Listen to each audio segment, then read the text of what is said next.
Shalom Bapak Ibu Saudara yang dikasihi Tuhan. Kembali kita merenungkan firman Tuhan bersama-sama pada pagi hari ini. Pagi hari ini kita mau belajar dari kehidupan belalang.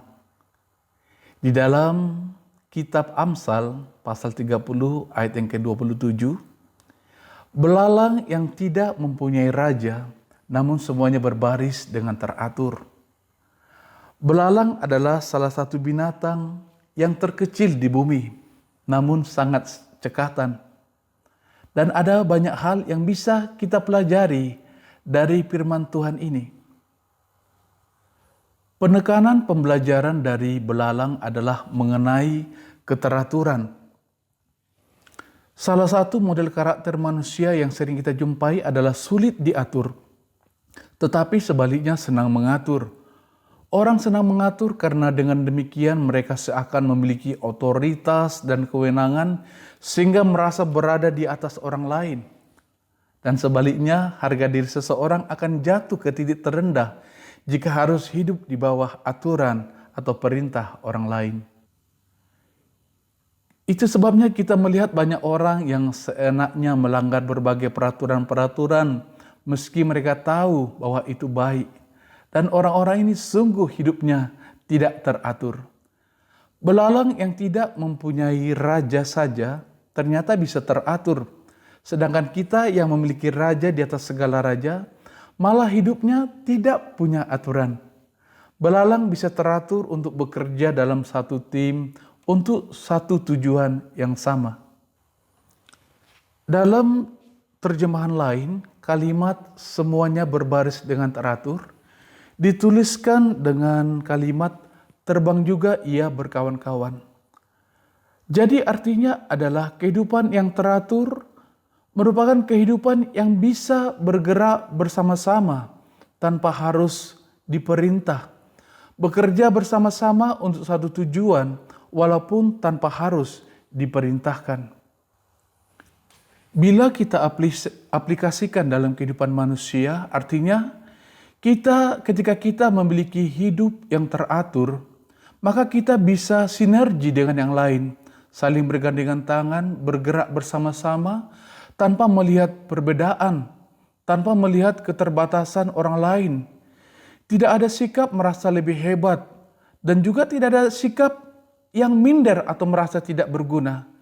Itu semua kita lakukan demi untuk mencapai suatu tujuan bersama.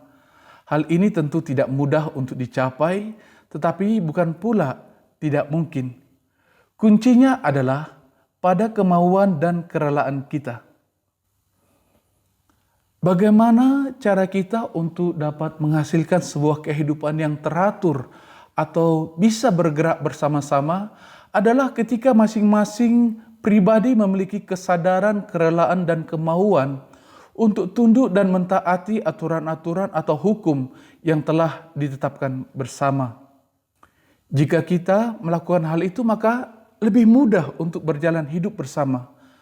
Dan yang lebih penting lagi adalah bagaimana kita belajar mematuhi dan belajar untuk hidup disiplin sesuai dengan firman Tuhan. Teratur memang tidak mudah, bisa sangat sulit dan butuh perjuangan. Tetapi ketika kita melakukannya dengan benar, maka Roh Kudus akan bekerja dalam kehidupan kita untuk menghasilkan sebuah kehidupan yang teratur atau suatu kehidupan yang dapat bergerak bersama-sama dengan orang lain. Ada berkat-berkat yang luar biasa ketika kita memiliki hidup yang teratur. Yang pertama adalah kesepakatan. Komitmen untuk hidup yang teratur atau dapat bergerak bersama-sama demi satu tujuan, maka Roh Kudus akan membuat kita memiliki roh sepakat. Matius 18 ayat 19, jika dua orang daripadamu di dunia ini sepakat meminta apapun juga, permintaan mereka itu akan dikabulkan oleh Bapa-Ku yang di sorga. Saudara, Allah mengerti bahwa sepakat dalam kehidupan manusia itu adalah sesuatu yang sangat mahal dan sungguh tidak mudah.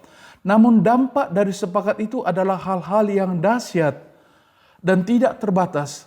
Segala sesuatu bisa kita dapatkan karena adanya kesepakatan. Hidup yang teratur adalah sesuatu yang harus dilatih dengan disiplin dan sungguh-sungguh. Hari ini marilah kita mulai melatih diri kita untuk memiliki hidup yang teratur, agar hidup kita menerima segala yang terbaik dari Tuhan. Puji Tuhan. Berkat yang kedua adalah kekuatan yang luar biasa. Di dalam Keluaran pasal 10 ayat 14 dan 15, datanglah belalang meliputi seluruh tanah Mesir dan hinggap di seluruh daerah Mesir. Sangat banyak. Sebab sebelum itu tidak pernah ada belalang yang demikian banyaknya. Dan sesudah itu pun tidak akan terjadi lagi yang demikian. Belalang menutupi seluruh permukaan bumi sehingga negeri itu menjadi gelap olehnya. Belalang memakan habis segala tumbuh-tumbuhan di tanah dan segala buah-buahan pada pohon-pohon yang ditinggalkan oleh hujan es itu. Sehingga tidak ada tinggal lagi yang hijau pada pohon atau tumbuh-tumbuhan di padang di seluruh tanah Mesir. Ketika Firaun mengeraskan hati untuk melepaskan bangsa Israel, maka Allah mengirimkan tulah belalang. Dan ketika tulah itu, saudaraku, terjadi, dalam sekejap mata Mesir berubah menjadi lautan belalang yang mengubah negara itu menjadi gurun gersang dalam waktu yang sangat singkat. Di sini kita melihat kekuatan lewat sebuah kebersatuan, di mana kerjasama merupakan faktor yang penting di dalamnya. Saudaraku, sama seperti belalang yang menghasilkan kekuatan luar biasa, demikian juga ketika umat Tuhan dapat bergerak bersama-sama, maka akan terjadi kekuatan yang luar biasa yang tidak dapat dibendung oleh kekuatan apapun. Sebab kuasa Allah akan dicurahkan dengan tidak terbatas. Berkat yang ketiga, ketika kita melatih diri kita untuk hidup teratur, ternyata ini adalah persiapan bagi kita untuk mendapatkan kehidupan yang kekal untuk selama-lamanya. Paulus mengingatkan kepada Timotius, menjelaskan kepada Timotius bagaimana karakter-karakter manusia yang hidup di akhir zaman, orang-orang yang akan mengalami penghukuman Allah. Dikatakan mereka adalah orang-orang yang tidak tertib, orang-orang yang mencintai dirinya sendiri, tidak tahu mengasihi, tidak dapat mengekang diri. Itu sebabnya Paulus menasihatkan kepada Timotius untuk selalu berpegang pada kebenaran. Dalam 2 Timotius 3 ayat 14, dan menguasai dirinya dalam segala hal. 2 Timotius 4 ayat 5. Dan Paulus mau Timotius melakukan hal itu dengan sungguh-sungguh di dalam kehidupannya.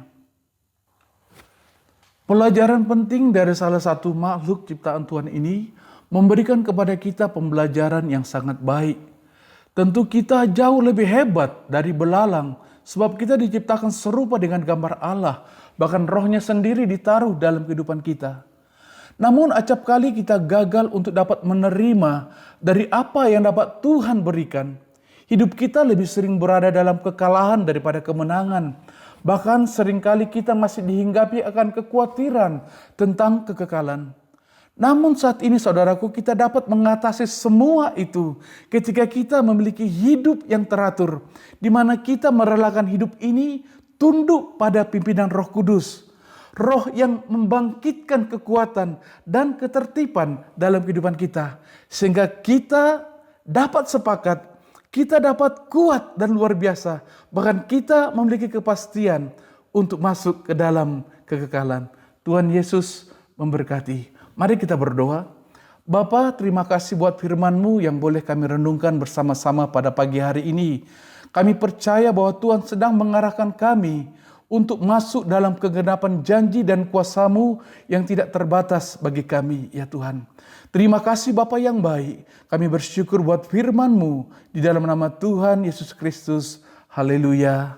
Amin. Puji Tuhan. Selamat pagi Bapak Ibu Saudara yang dikasihi Tuhan. Tuhan Yesus memberkati kita. Haleluya. Amin. Ya Roh Kudus, berhembus sekarang, berhembuslah di tempat ini, mengalirkan Roh-Mu, mengalihkan